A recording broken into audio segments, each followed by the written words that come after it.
fait la balade des amoureux. Et voilà, tous les deux, on l'a fait à 4. J'adore Venise. Moi aussi. Et nous aussi. Entre deux confinements, Élodie et Benjamin Deleu, gérants d'un bar tabac à Montpellier, profitent des vacances scolaires pour faire découvrir Venise à leur jumelle de 8 ans. Ici en face, c'est le pont de le Soupir. Le pont des Soupirs. C'est les palais de Doge à gauche.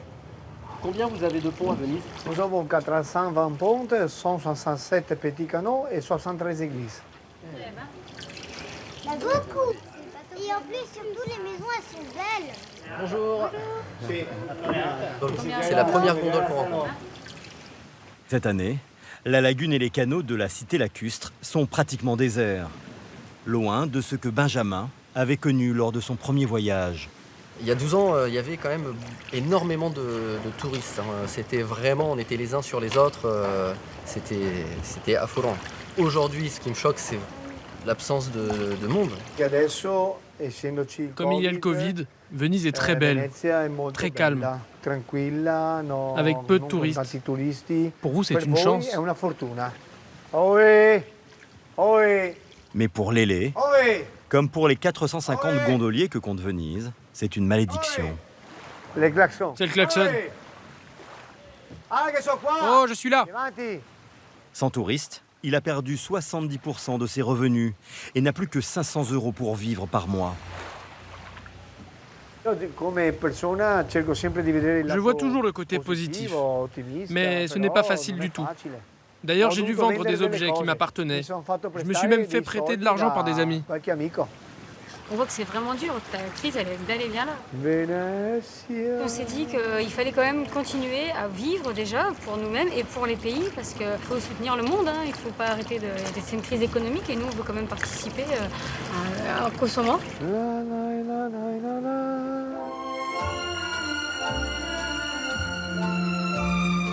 Venise, la Sérénissime, inscrite au patrimoine mondial de l'UNESCO, accueillait avant la pandémie 30 millions de visiteurs par an. La ville des amoureux n'était plus très intime. Mais en mars dernier,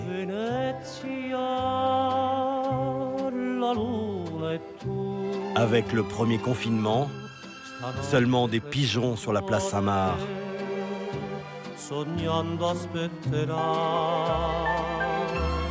Le Grand Canal, abandonné aux poissons et aux 56 000 habitants.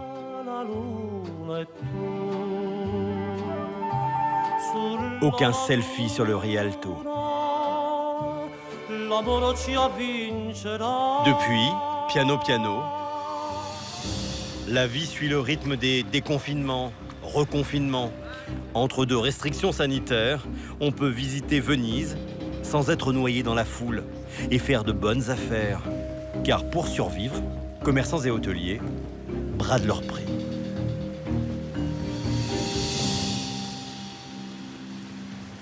Parmi les vacanciers qui ont franchi les frontières malgré la Covid, certains ont réussi à se loger au cœur de Venise à un prix imbattable. Allez, venez les enfants, venez voir la vue. Guillaume est gendarme, sa femme Virginie, courtière en assurance. Regardez l'église là-bas, au fond. Il y en a 2 qui sonnent. Avec leurs enfants, Lilou et Léo, ils arrivent de Toulouse. Ils devaient venir en avion, mais leur vol a été reporté, puis annulé. Sur un coup de tête avec Virginie, on a dit, bon ben, on prend la voiture, on y va. On a mis 10h45 à peu près 11h. Avec ou sans masque, nous on continue. Notre envie de voyager est plus forte. Des globetrotters au diapason. Avant la pandémie, la famille essayait de partir 3 fois par an à l'étranger, en traquant les bons plans. En temps normal, ce 2 pièces est loué 950 € la semaine. Mais faute de demande, le propriétaire s'est résigné à le proposer sur un site d'échange d'appartements. Du coup, on a une maison, nous, que l'on prête parfois à des gens qui veulent venir dans la région où on est. Et en échange, on a des points et ça nous permet d'aller visiter d'autres régions. Une semaine, entre guillemets, gratuit, sans payer. Pour profiter de la ville, Virginie a trouvé sur Internet un autre bon plan. La Venezia Card, soldée en ce moment 22 € au lieu de 29. Grâce à ce pass, ils ont accès à 5 monuments. Le Covid, pour voyager pour les familles, Je pense que c'est un coup de chance. Malheureusement, c'est peut-être pas bien de le dire, mais c'est ce qui permet de voyager moins cher parce qu'ils n'ont pas de touristes, donc s'ils viennent des touristes pour les attirer, il faut baisser les prix. Première visite, le temple de l'opéra italien. On est arrivé, on va aller au théâtre. Buongiorno. La Fenice. Après les mesures sanitaires de rigueur, pas de queue. Là où parfois on peut attendre jusqu'à 1 heure. Allez. Aujourd'hui, ce monument du XVIIIe siècle leur appartient. C'est super beau, franchement, waouh. Ils ont dû passer quand même du temps à faire toutes ces dorures.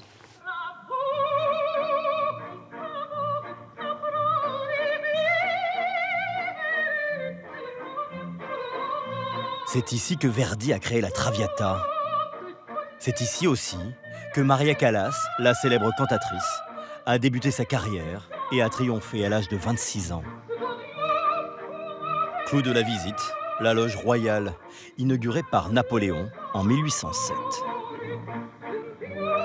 Autre lieu qui s'offre aux Toulousains aujourd'hui, presque comme une visite privée, le Palais des Doges. Oh, t'es comment c'est beau. Et regardez là-haut. Avant la Covid, 20 millions de touristes se pressaient chaque année pour admirer ce chef-d'œuvre du XIVe siècle, épicentre du pouvoir vénitien. T'as vu là-bas, c'est le Doge. Oui. Et en fait, on dit qu'il avait souvent la protection de Dieu. Je trouve que c'est joli parce qu'il y a beaucoup d'or. Moi, ce que je préfère, c'est le Palais des Doges. Si la pandémie peut être une opportunité pour les touristes, pour l'économie de la ville, c'est un désastre.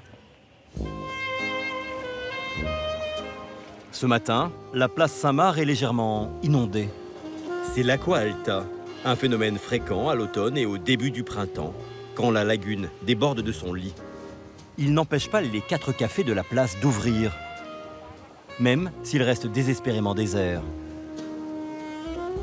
Le plus célèbre, le Florian, commence lui aussi à prendre l'eau.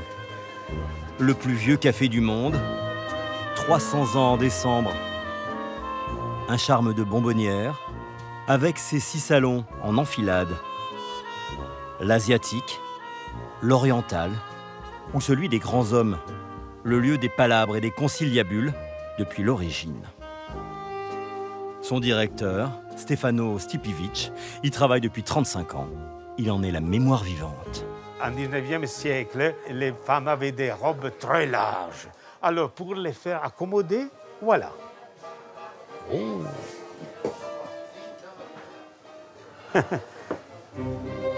Ce repère de révolutionnaires et d'intellectuels a accueilli Balzac, Proust, plus récemment Jean Marais et Cocteau, Andy Warhol ou François Mitterrand. Stefano, lui, y croise régulièrement un fantôme. Si on fait silence un moment, on entend tout le monde qui est passé au Florian. Casanova. Casanova, qui était un libertin terrible. Les femmes venaient parce qu'ils savaient qu'il était ici. Surtout pendant le carnaval, parce qu'on faisait la transgression sexuelle. Parce qu'avec la masque, tu n'étais pas connu. Alors tu peux te faire ce que tu voulais. Cette année, le carnaval a été annulé dans sa forme traditionnelle. Pour aider les cafés, la municipalité a suspendu les loyers des terrasses. Celui du Florian s'élève à 350 000 € par an. Allora, più o meno, quest'anno, facendo il rapporto di ottobre dell'anno prima all'ottobre di oggi, guadagnavamo 40.000 €. Oggi cassiamo 5.000, 6.000 € in una giornata. Veramente un colpo terribile. 60 des 90 employés ont dû être mis en chômage partiel. En cuisine, ils ne sont plus que 2 au lieu de 8. Dont Cristiano Strozzi, le chef, en pleine préparation de la spécialité maison, le tiramisu. Le secret, c'est le mascarpone. Ce fromage, on est le seul pays à l'avoir. En italien, tiramisu signifie « remonte-moi le moral ». Pas étonnant que pour certains, il soit considéré comme aphrodisiaque. D'abord, tu manges le tiramisu et ensuite, c'est sûr, tu vas faire l'amour. Ça te remonte. Casanova, il en mangeait 2 ou 3 par nuit. Il mangeait du tiramisu, puis il voyait une femme. Après, il en mangeait un autre et il allait chez une autre. Cette pâtisserie serait née à Venise au XVIIe siècle, à l'époque où son port de marchandises était le plus important du monde. Les bateaux y amenaient d'Orient et d'Afrique des épices, mais aussi du café et du chocolat, ce qu'il faut pour faire un bon tiramisu. Et pour servir ces gâteaux, Cristiano Strozzi doit faire preuve d'adresse et d'endurance. 500 mètres séparent son laboratoire du café. Avant le Covid, ce voyage, on le faisait 10 à 15 fois par jour, que ce soit moi ou mes collègues. On porte les gâteaux dans ces caisses-là. En ce moment, on fait le trajet 5 fois seulement. Parce qu'en temps normal, les pâtissiers produisent 2000 tiramisu par jour, et désormais plus que 150. Une gourmandise à laquelle la famille toulousaine n'a pas pu résister.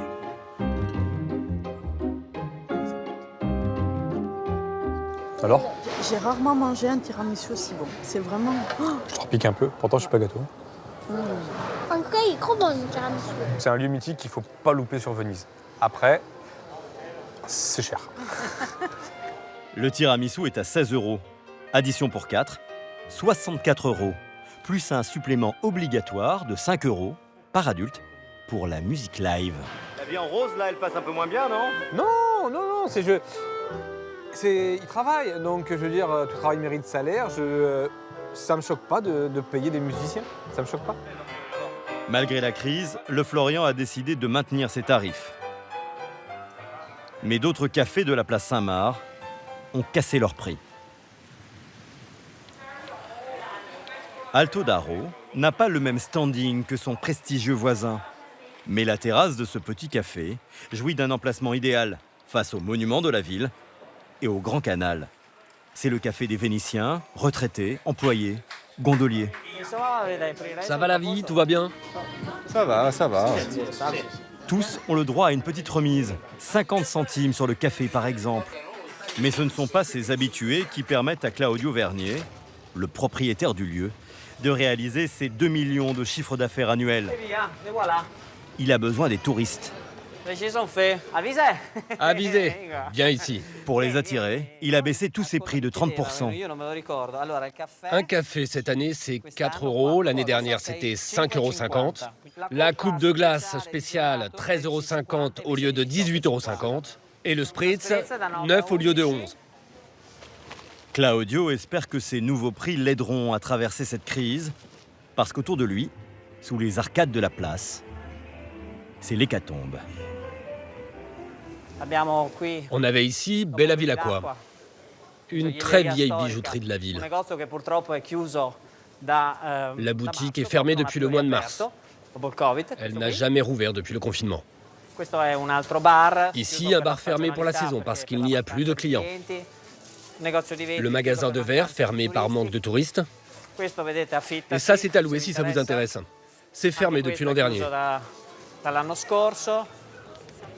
30% des boutiques de la place Saint-Marc ont déposé leur bilan en un an. La Covid a été le coup de grâce pour ces entreprises déjà fragilisées par les fortes inondations de 2019. Parmi les entrepreneurs en sursis, Gianni Serrandrai, 52 ans, propriétaire d'un hôtel à Venise. Pour résister, suite au premier confinement, il a dû contracter un emprunt d'1 million d'euros et n'a plus que 5 mois de trésorerie devant lui. Gianni, vous avez bien dormi cette nuit? Pas trop, hein. Pas trop. C'est la tête qui tourne tout le temps. On pense au travail, on pense aux employés pour essayer de comprendre comment sortir de ça. Et on ne sait pas. Buongiorno. Chaque matin, après 1 heure de trajet sur l'Adriatique, il rejoint Venise, une des villes où il y a la plus forte concentration d'hôtels au monde. On en dénombre plus de 400. Le sien, c'est le Saturnia. Ciao. Bonjour, Gianni. Gianni travaille en famille avec sa petite sœur, responsable des relations clients, et sa fille, qui gère l'intendance. Sono entrate un po' di prenotazioni o solo cancellazioni? Hier, on a eu 3 réservations et après, on a eu beaucoup d'annulations. Mais on a quand même eu une réservation pour ce week-end. Per questo weekend, ma quante cancellazioni? 9 annulations. 9 cancellazioni. Sono molte più le cancellazioni. En temps normal, cet hôtel 5 étoiles est plein à 85%. Depuis son toit terrasse, vue imprenable sur la basilique et le campanile. Et depuis certaines chambres, fenêtres sur les canaux. Le Saturnia appartient à la famille de Gianni depuis 5 générations.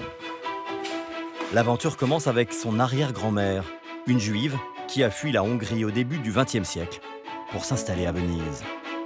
C'est l'île qui a commencé en 1908 avec un très petit pension.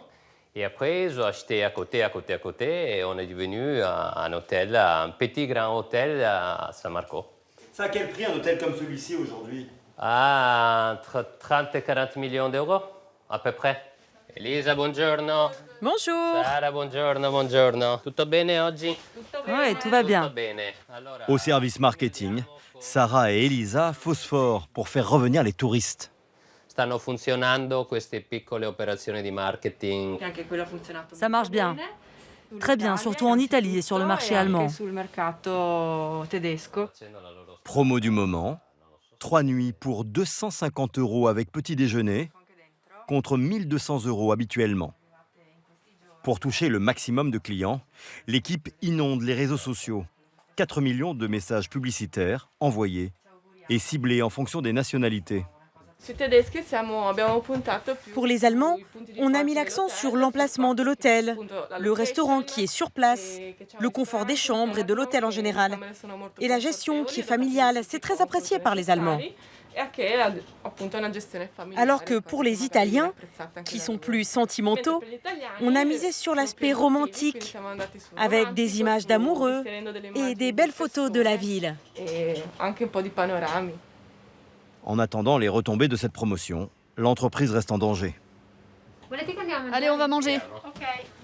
Comme chaque mercredi, conseil de famille autour d'un repas.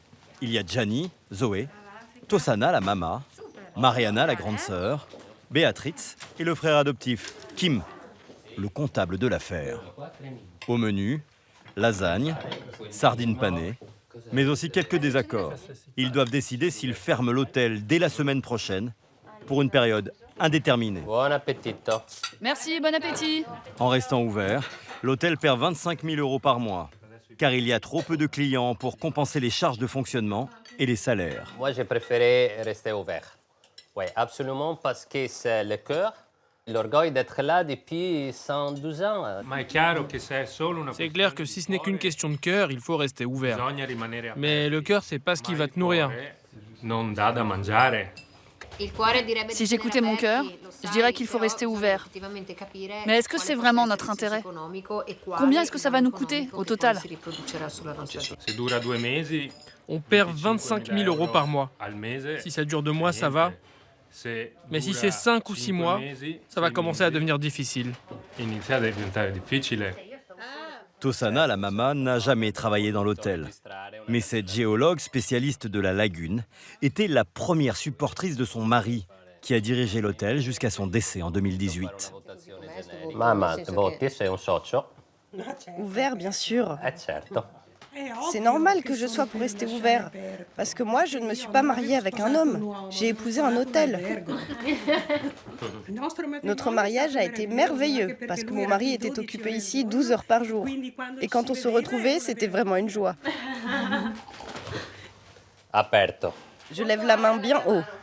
Encore 15 jours d'ouverture, comme un baroud d'honneur, avant que la famille ne se résigne finalement à fermer. Le temps que Venise redevienne Venise.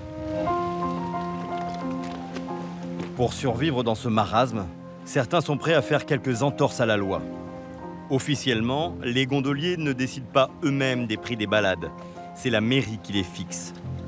Mais pour convaincre les clients en ces temps de disette, certains consentent des ristournes. Bonjour. J'aimerais faire un tour. Combien ça coûte? Combien vous êtes? Les deux. Vous venez tout de suite, on va faire un bon prix. Combien? On va faire 60.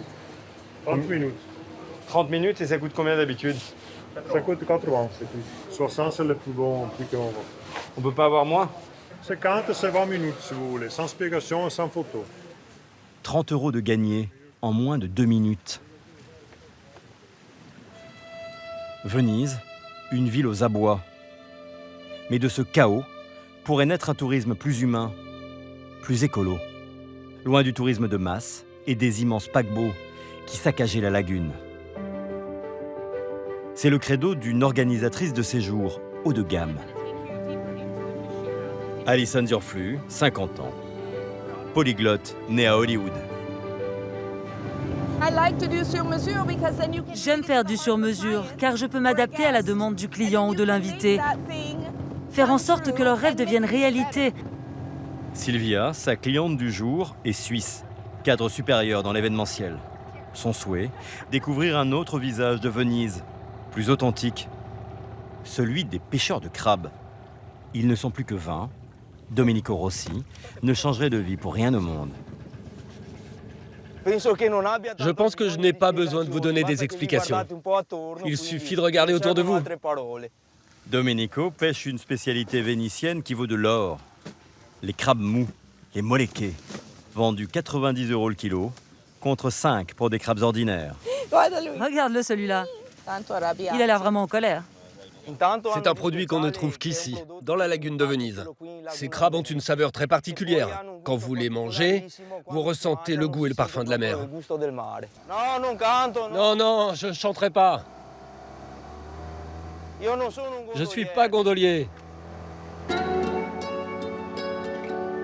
Domenico garde secret l'endroit où il capture ses crabes. Avant de les vendre au marché du Rialto ou à de grands chefs, il doit d'abord les trier. Car il ne recherche que les mâles. Un savoir-faire qui se transmet de génération en génération. Ce matin, après 2 heures de tri, il ne reste que 7 kilos de molequets sur les 100 kilos pêchés. La dégustation de ces crabes mous va avoir lieu au large du village de pêcheurs de Burano. Alison a privatisé pour 2000 € ce Bragoso, un bateau de pêche vénitien du 19e siècle. Pour sa cliente, une journée de navigation dans les marais de la lagune et quelques secrets culinaires à la mode de Venise. Allez, on va cuire les molequets. Vous êtes prêtes? Après, il sera trop tard pour leur dire au revoir. Oui, c'est bon, on y va. Les crabes mous à la vénitienne sont juste panés, puis jetés dans l'huile bouillante, quelques minutes. Rien de plus simple. Bon appétit. On peut les manger avec les mains? Oui. C'est vraiment trop bon. Délicieux. Pour cette journée d'exception, loin du tourisme de masse, la cliente aura déboursé 3 200 €.